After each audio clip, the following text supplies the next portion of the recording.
Salut à tous, aujourd'hui on va parler un petit peu des 3 erreurs à mon sens qui sont les plus importantes et les plus fréquentes lorsqu'un débutant veut faire une vidéo de voyage. C'est parti!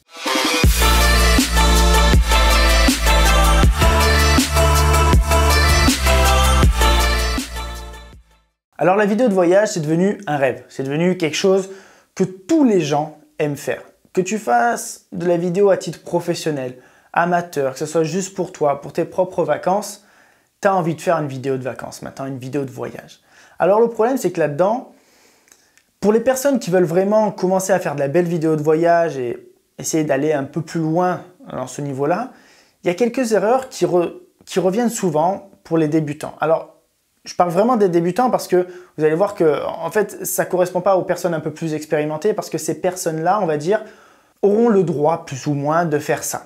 Moi, c'est plus des conseils. Vous avez le droit de faire ces erreurs en fait. Vous avez le droit de les faire, mais c'est plus un conseil personnel par rapport à mon expérience, par rapport aux vidéos de voyage que j'ai déjà faites, que je vais vous dire de ne pas faire ce genre de choses. Alors la première chose, ça va être de vouloir recopier ce que les plus grands font, ce que les plus célèbres font. Alors, on va parler d'une personne que vous devez forcément connaître dans le monde de la vidéo. Si vous ne connaissez pas, allez voir. Il s'appelle Sam Kolder. Donc, c'est un Canadien qui fait des super belles vidéos de voyage et qui a été connu pour ça et qui a développé, qui a démocratisé aussi la vidéo de voyage. Pourquoi? Parce qu'il se mettait bien en avant dedans, toujours avec des belles filles, lui beau gosse, etc. Et donc, ça fait rêver les gens. Ça fait rêver. Donc, je conçois que vous rêvez de faire la même chose. Cependant, on a souvent cette tendance à vouloir recopier certaines choses. On l'a tous fait, on a tous recopié des petites choses, etc. Mais il y a recopier et vouloir faire exactement pareil. Donc là, c'est différent. Alors, souvent, les gens, je parle vraiment de ceux qui débutent, même un peu au-delà, certains aussi. Et en fait, j'ai plus envie de dire, ceux qui ne débutent pas, c'est encore plus dommage parce qu'eux ont l'expérience et devraient vraiment faire leurs propres images. Mais pour ceux qui débutent, n'essayez pas de recopier. Je parle d'une chose toute bête. Par exemple, le titrage de la vignette YouTube. On a souvent le cas de cette écriture au brush, là, au stylo, je sais pas quoi, là, au pinceau là, qu'il avait utilisé, qui était super belle. Je pense que c'est lui qui l'a utilisé en premier. Mais tout le monde a voulu utiliser ensuite en disant bah, « tiens, je vais faire pareil ». Sache qu'il y a un site qui s'appelle dafont.com où tu peux télécharger des millions de polices gratuitement que tu peux utiliser. Tu peux en trouver des millions qui sont super belles, même encore plus belles et très facilement à trouver, facilement téléchargeables, à installer en 2 secondes. Et juste ça, tu peux ajouter ta petite touche personnelle à ton montage. Tu comprends? Et ne pas juste faire comme les autres. Donc ça, c'est juste un petit tip, c'est que ce soit là-dedans, que ce soit dans le montage, etc.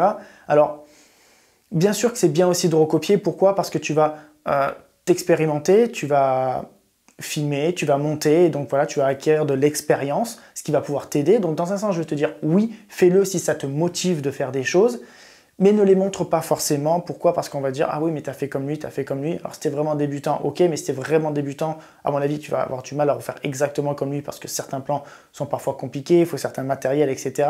Et donc c'est peut-être pas toujours réussi.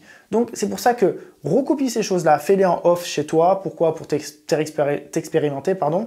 Mais ensuite, ne les montre pas forcément. Essaie de trouver tes petits trucs à toi, de tenter tes trucs à toi, de faire tes propres erreurs. Tu comprends? Donc ça, c'est très important. Maintenant, la deuxième erreur qu'il peut avoir, ça va être plus au niveau des transitions qu'on utilise dans les vidéos de voyage. À mon sens, on utilise aujourd'hui beaucoup trop de transitions. Je l'ai déjà fait, j'ai déjà utilisé beaucoup de transitions et j'ai de suite arrêté.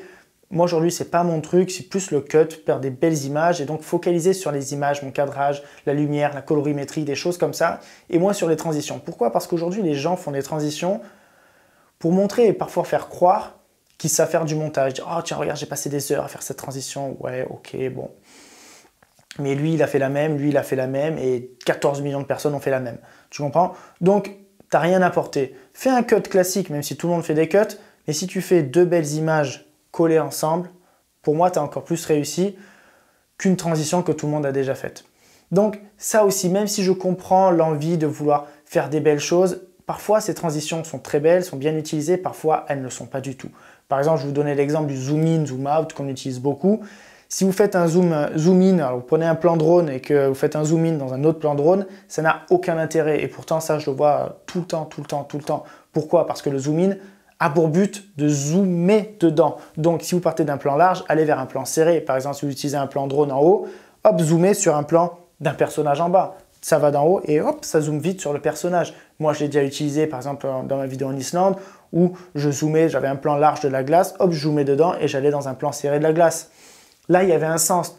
Après, à vous de l'utiliser à bon escient. Vous avez par exemple cet effet qui, à mon sens, est l'effet le plus dégueulasse s'il n'est pas maîtrisé. Et malheureusement, à 95% du temps, il n'est pas maîtrisé. C'est le Luma Fade.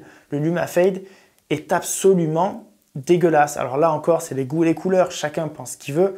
Moi, à mon sens, c'est pourri. Est-ce que vous avez déjà vu un Luma Fade dans un film? Posez-vous juste la question. Non, parce que c'est dégueulasse. Après, un masque, un beau masque, ça vous avez déjà vu dans les films parce que ça peut être beau, ça peut être esthétique parce que c'est bien utilisé. Un Luma Fade, ça peut être très bien, il y en a qui le font très bien. Sam Kolder l'a déjà très bien fait sur certaines choses et là aussi, à mon sens, fait à des moments où c'était absolument dégueulasse. Mais c'était aussi le début de la tendance de cette transition-là. Donc, c'est voilà, sans reproche sur ça. Mais aujourd'hui, il ne faut plus le faire. Il faut comprendre que c'est pas forcément esthétique, que c'était bien au début de l'avoir tenté. Mais maintenant, on n'a pas besoin d'abuser de ça, autant faire des super beaux cuts. Ensuite, la troisième chose qui est ultra importante, à mon sens, chacun fait ce qu'il veut encore une fois, mais si tu es débutant, arrête de faire des vidéos où tu veux te mettre toi en avant. Tu vois, se dire, ou dessus, tu veux te la jouer Sam Kolder. Pourquoi? Parce que, c'est compliqué déjà de s'auto-filmer, donc forcément, tu vas demander à quelqu'un de te filmer. Et donc, d'un coup, ce n'est pas tes images. Toi, ton but, c'est quoi à ce moment-là? Ton but à ce moment-là, c'est d'apprendre à faire de la vidéo. Donc, filmer des choses, filme les paysages, filme les gens avec qui tu es, tes amis, ta famille, les gens que tu rencontres, les gens dans la rue, les animaux, etc. Crée-toi cette expérience en filmant ces choses-là. Si tu demandes à des gens de t'auto-filmer comme ça, en train de marcher, en train de hop là, penser, en train de faire des photos, c'est bien. Mais c'est pas important à ce moment-là, en fait. Si tu débutes et tout, c'est pas important. Et même des gens qui débutent pas font ça, mais ils n'ont jamais fait une vidéo pour un office de tourisme réellement, encore une fois, dans leur vie. Et ils savent pas que c'est pas important, ça. C'est pas ça qu'il faut faire. Tu vois, se filmer soi-même. Apprends déjà à filmer les autres avant de te filmer toi-même. Moi, à mon sens, c'est vraiment ça qui est important. Moi, j'ai filmé des centaines et des centaines de vidéos de BMX, de mecs qui faisaient du vélo, avant d'essayer de faire des vidéos où je me mettais moins en avant dans mes voyages, par exemple. J'ai des amis qui m'ont filmé moi en vélo parce que je faisais des vidéos de vélo pour mes sponsors, etc. Mais ça n'a rien à voir. Mais des vidéos de moi qui marchent sur la plage comme ça,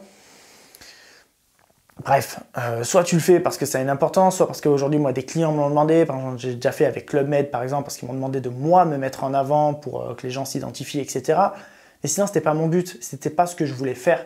Tu comprends? Je préfère filmer les autres que me faire filmer moi. Donc ça, c'est une erreur, à mon avis, qu'il faut éviter, surtout si tu débutes, de focaliser vraiment sur ce que tu vois toi, filmer ce que tu vois toi, être réactif à filmer ce que tu vois toi, peut-être à filmer, tac, photographier aussi. Avec les réflexes, aujourd'hui, on peut switcher en 2 secondes. Et apprends plutôt à faire ça qu'à essayer de te mettre toi en avant. C'est pas important, tu pourras le faire plus tard. Même si c'est ton rêve, que je le conçois, que tu veux créer les prochaines vidéos type Sam Kolder, tu as le droit de rêver de ça. Et si tu veux le faire, tu pourras le faire. Mais ne le fais pas de suite, parce que si tu veux plus vite arriver à ce niveau-là de ces vidéos, alors apprends déjà à bien filmer, et ensuite tu pourras faire tout ce que tu veux. Voilà, j'espère que ces 3 petites techniques, 3 petites erreurs que j'ai évoquées, t'auront aidé pour comprendre un petit peu comment fonctionne la vidéo de voyage, surtout voilà, vers quoi tu veux aller, pour essayer de te donner un petit peu les bonnes techniques, pour éviter de faire certaines erreurs au départ. Alors, est-ce que c'est des erreurs? Est-ce que c'est pas des erreurs? Je sais pas, moi, à mon sens, oui. Si toi, tu penses que j'ai raison, j'espère que ça t'aide. Sinon, fais ce que tu veux, chacun fait ce qu'il veut. Voilà, je voulais juste te partager un petit peu mon ressenti sur ces vidéos que je voyais. Je te dis à la prochaine et j'espère que tout ça t'aura bien aidé. Merci à toi, ciao!